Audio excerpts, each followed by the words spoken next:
Hey y'all, this is AL Thick Madame, and this is the recap review for the last days of Ptolemy Gray.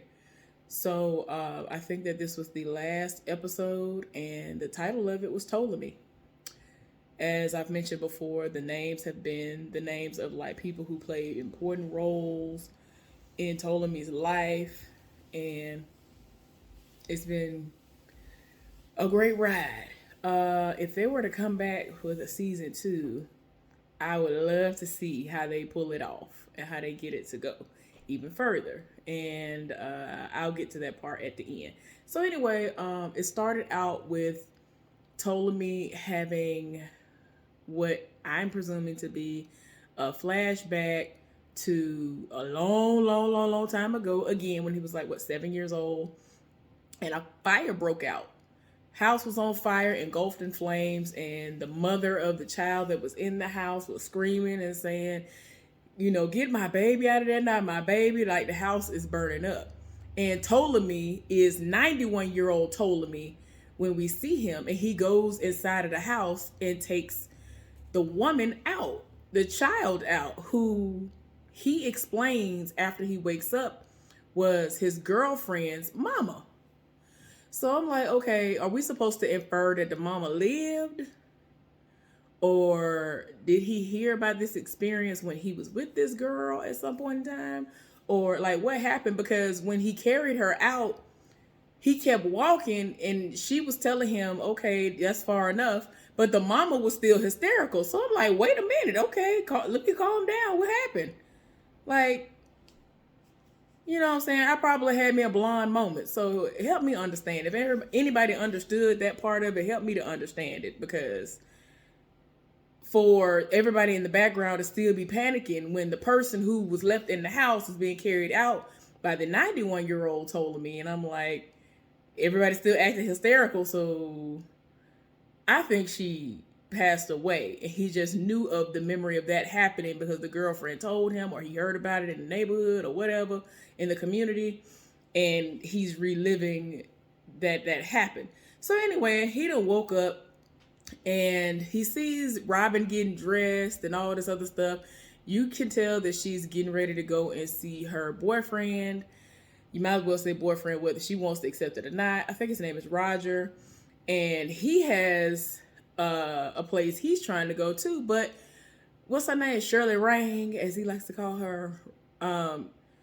She called him and she was like, just say yes. And so he was like, yes. So she was like, so you just gonna say yes not knowing what I'm about to ask you? He was like, well, I mean, I might as well, because if I don't say it now, I'm gonna say it after, you ask me whatever you're gonna ask me or say whatever you're gonna say, so I might as well say it now. So she was like, well, you are crazy. But she wanted to know if they could go out for tea. And then his mind went back to when the second meeting happened where he asked everybody to come over to Niecy's house, and then Alfred, who is the trash excuse for a human being who killed his nephew Reggie, showed up, and he remembered that he had an appointment with him and told him to meet him at his house at 2. So she wanted to meet that day, and he was like, well, I just started a new medication. If you don't mind, I want to get it, get used to it, and I'm not being myself right now. I want to get it in my system. How about tomorrow? And so she was like, okay, well, 1:00 work for you? And so he was like, yeah. So he got off the phone. So he was talking to her, talking to Robin. And then I got confused again because he wanted to know how long was she gonna be out with Roger, because he wanted to be able to entertain them when they came back for a few hours. And so she looking like a few hours. But then she thought about it. She was like, you know what? Okay. But I was like, because he was like, oh, I'll be done by like 2 or 3 or whatever, lunch. Miss Rang want to go out for lunch today. And I'm like, you said today. I'm confused. You just said you're going to meet up with the woman tomorrow. Was he saying this as if he was going to meet up with her as an alibi to get out the house? Well, keep her out of the house so that she can continue to do whatever she going to do for what's going to happen later. We going to get there. So anyway, I was just so tired. Like, it was a lot. So he ended up getting a chauffeur to come and pick him up. He went to a museum. He saw this woman and he asked this woman, what did the eyes look like to her in this painting that he saw? Like, what color were the eyes? And basically what did the eyes look like to her? Ultimately, once she started realizing what he was saying as far as what the color was, she said, "Oh, that's blue." And so he looked at it. He was like, "Yeah, you're right. That is blue." And so I was like, "Okay, cool. So anyway,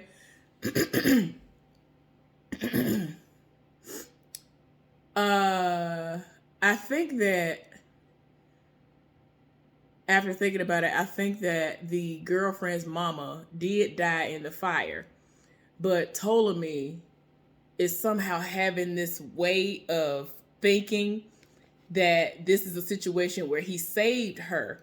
I don't know why, but I think that's what's going on. So anyway, so he ended up having the driver to take him back home after he had taken him initially to the museum. The guy's name was Hernandez and all this other stuff. He was cool to him. So when he got back to his house, he was like, he gave him like, it had to be at least $500. And he was like, "Look, I need you to do something for me. You see a man with spiky hair, blow your horn like crazy. Just blow it." And so the man politely took the money and said, "Mr. Gray, I'll do that for free. You ain't got to worry about that." Handed his money back. So Ptolemy looked at the man, was like, "Okay, thank you very much." So I was like, "Lord, this is a lot I had." So I was like, is this him warning him about Alfred? Or is this about somebody else? Because y'all, I'm going to get to that part in a minute. Because he was very specific. So I was like, okay. Because I saw his hair when he took his hat off that day when he came over to the house to see about that situation. Because y'all know he want to meet up with him. Because he was like, "I'm going to give you some money 10 times more than what I gave Nina, who was Reggie's wife. Meet me at 2:00 at my apartment. Because I want you to be up out of her life, out of them kids' lives, whatever, right?" So I was like, Lord, come on now. So,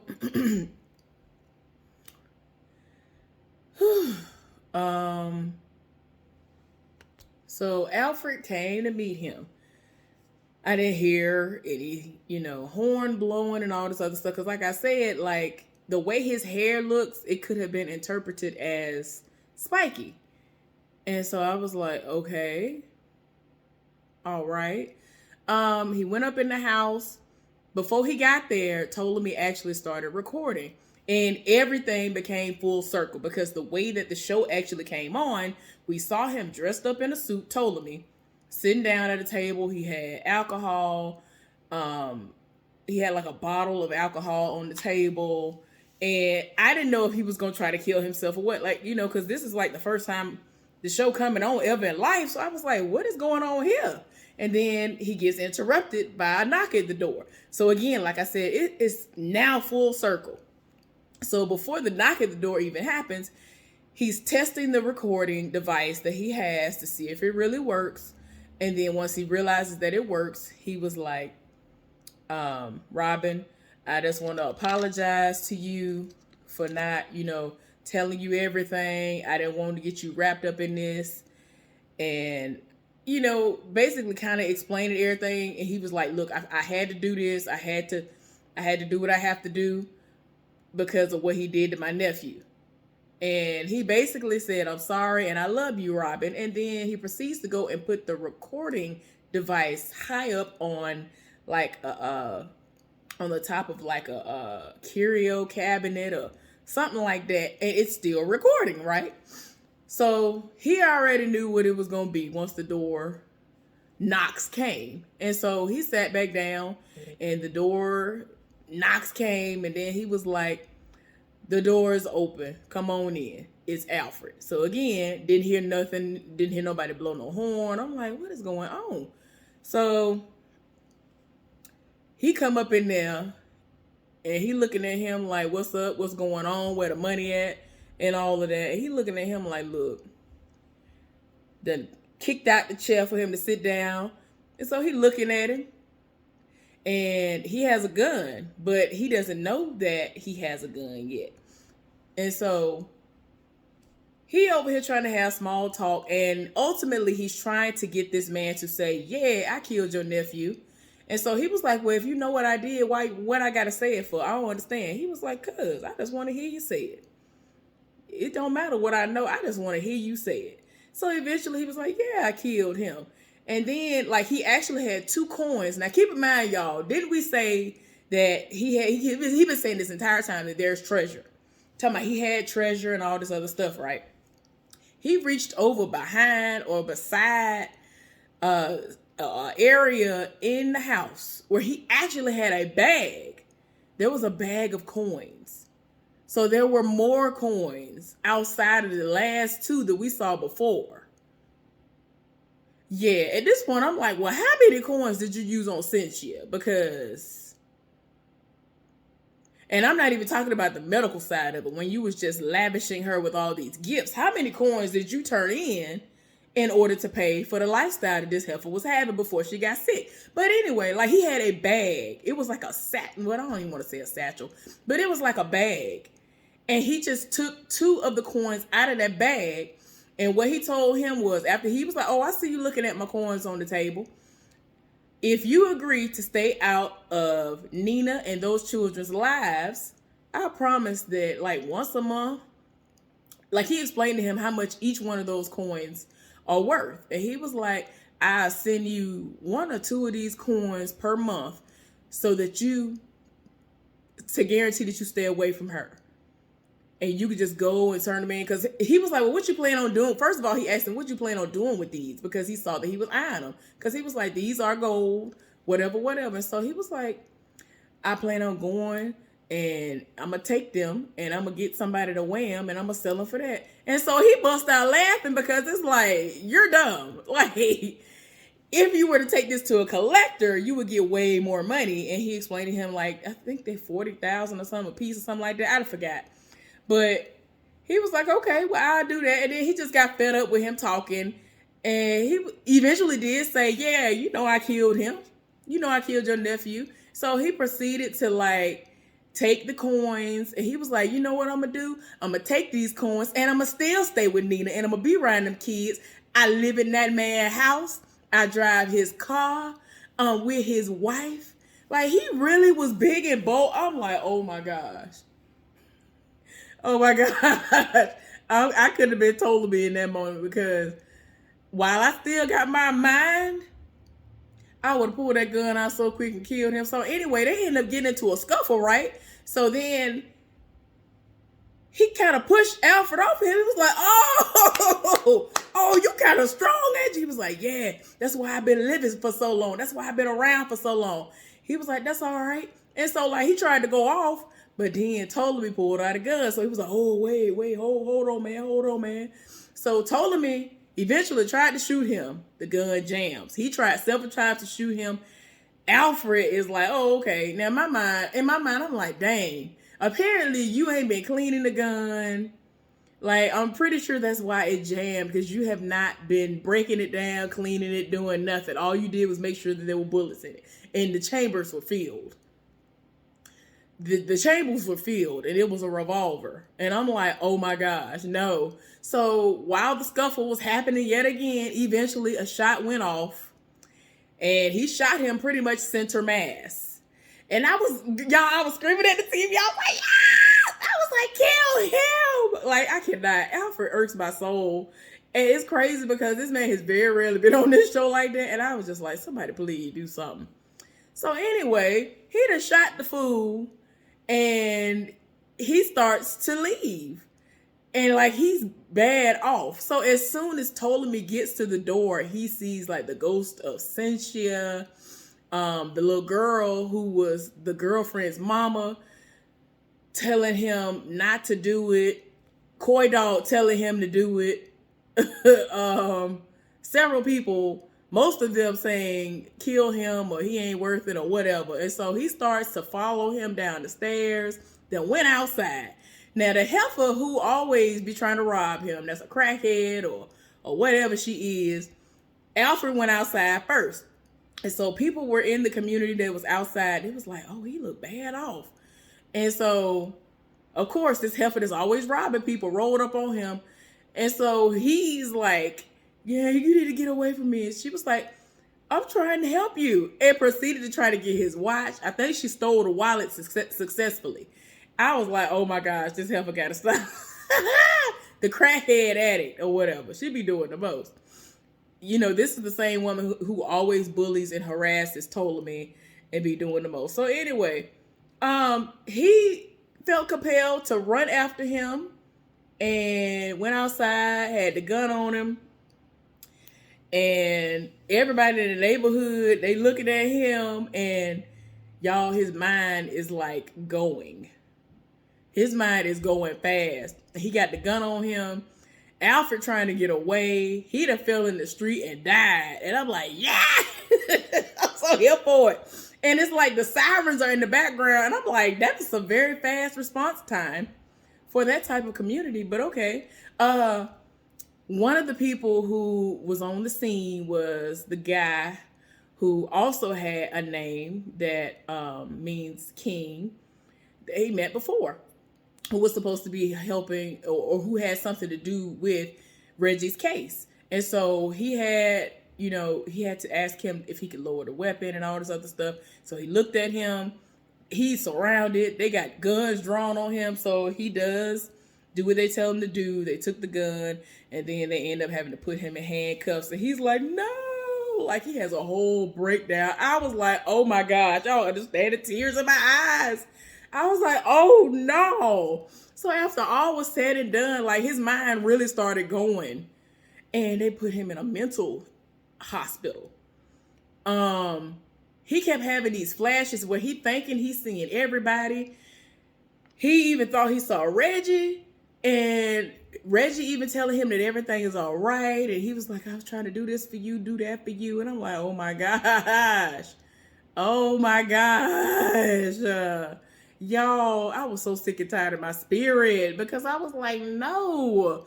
I understand that he went through with this treatment because he wanted to get his memory back, to figure out what he needed to figure out, to remember the treasure, and also to be the way he needed to be in order to find his nephew's killer. But it really did end up messing him up, probably worse off than what he was. They had him strapped down to a bed and all of this. Like, he kept having these moments where he thinking he's seeing people that he wasn't. I was like, oh man, this is just so sad. So here we go. After the fact, like they have moments, I'm like, oh, so Ptolemy died. Oh, okay. I mean, they didn't express how he died. And I mean, it might be just simple old age / dementia or whatever. But I was just like, oh, so we ain't gonna have no funeral. We ain't gonna have nothing. Oh, okay. So all we see that help us to understand that he even died, we end up seeing them having like some kind of deposition or whatever. Well, Niecy, Hilliard,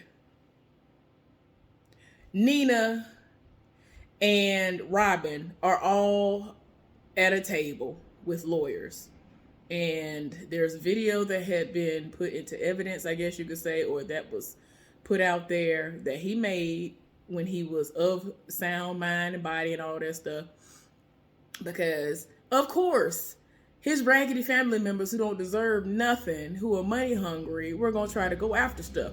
It was already bad enough that we found out that they would not allow Robin to go and see him when he was in the sanitarium or whatever it was he was in the crazy house, whatever you want to call it. And I'm like, that's low down. And they only got away with that part of it because they were blood related to him. That's the only reason. And I'm like, it wouldn't surprise me if they didn't even show up to say, hey, bye, nothing to this man. They did all this to spite him and her.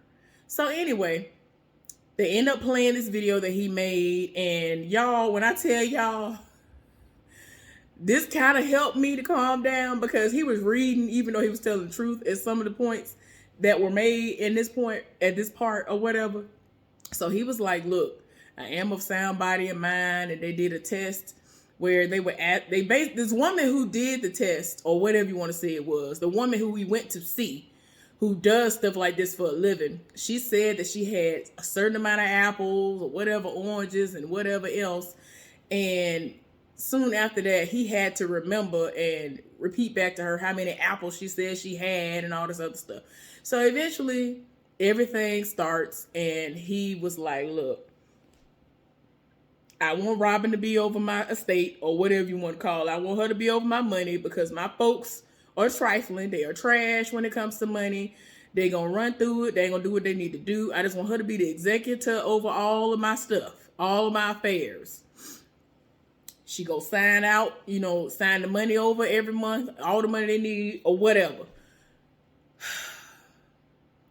He read Hilliard and I died laughing. He said, I want to put aside money for him to either go to college because he will have gotten his life right within the next 10 years, or it's going to have to be bail money. Now, when that part happened, I laughed, but at the same time, it was sad because I was like, and if it hadn't been for him having this money and saying, oh, y'all trash, y'all don't care nothing about me, y'all just care about this money I have, but I can't do nothing with it. Hopefully y'all will learn a lesson or whatever. I'ma, put money aside every month for y'all. I'm gonna have y'all bills paid every month. He didn't have to do all that, but he did. But despite all of that, you, Niecy, y'all don't understand. I don't know if y'all have ever experienced this or have seen this happen in real life, but I know people who would put up the house to keep 99% of the time trifling sons out of jail, to get them out of jail, to post bond. House got to lean on it some more because you keep putting the house up because you ain't got enough money to get your raggedy child out of jail. They want to stay in the street life, and then the first phone call they get, they calling you, and you putting the house up.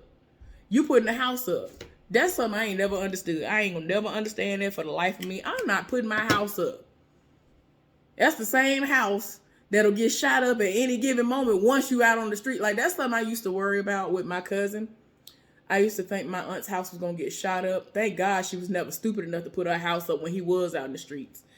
But when he was really deep off into gangs, I thought that one day we were going to be watching the news. They were going to have her street up there at her house, said it got shot up, and my aunt was going to be at the house. And worst case scenario. And they used to just tear my nerves up so bad because it's like, why?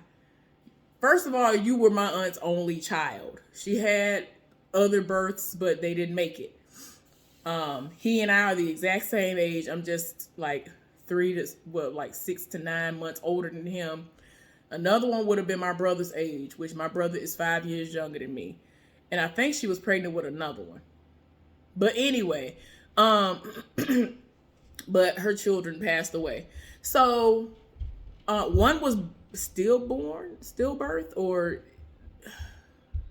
the one that was my brother's age. Like, they had a full-on funeral for this child. They had like a little casket and everything. I think it lived for a little while and then it passed away. Like, there are pictures and everything. So yeah, like, I just glad my aunt was never stupid enough to put up the house. But there are so many people who really do put up the house for people like Hilliard, who are trash. Okay, I'm gonna try to calm down because of what happens. Okay, so they really sitting up here, and after the video clearly states, I don't want my family to have their hands on this, whatever. Niecy over here telling myself, I don't understand why she even care. She don't like him. Like, they really was trying to play that card like, oh, they had their lawyer try to play that card like, oh, she was only interested in him because of the money and all this other stuff, when that was the furthest thing for the truth. She didn't want nothing from this man. The fact that this man took her in, well, he didn't even know who he was at the time. He didn't even know who he was. She had nowhere to stay, and this man took her in. If you don't get out of my face. Okay, so anyway, they really was going back and forth, and eventually, like, before everything ended, it got to a point where before Ptolemy passed away, a judge allowed Robin to see Ptolemy. It's crazy because his mind was gone, but he did remember her. He did not remember Shirley Ring no more. It was so sad. It was so sad. But she did get to see him. It was so sad. Like, she was trying to talk to him, and you could tell his mind was all the way gone. And she curled up next to him and cried. And I was like, oh my gosh, I can't do this. Why y'all doing this to my nerves? So anyway, back to the hearing, or whatever you want to say it is.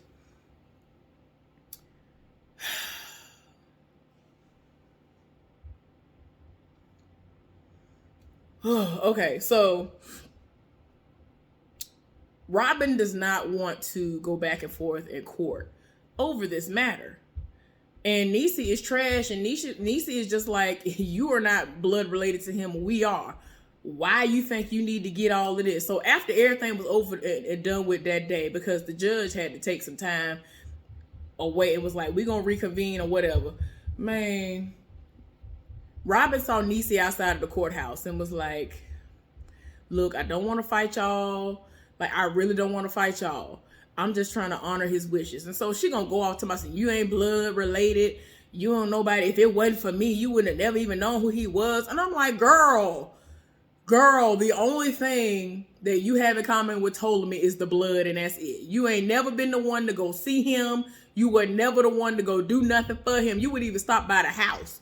I would be surprised if you even knew the address at this point. I'm so serious. Like, how to get there without putting it in a GPS navigational system. So anyway, y'all, I just can't. Like, because I know of real life situations like this, it really tore my nerves up.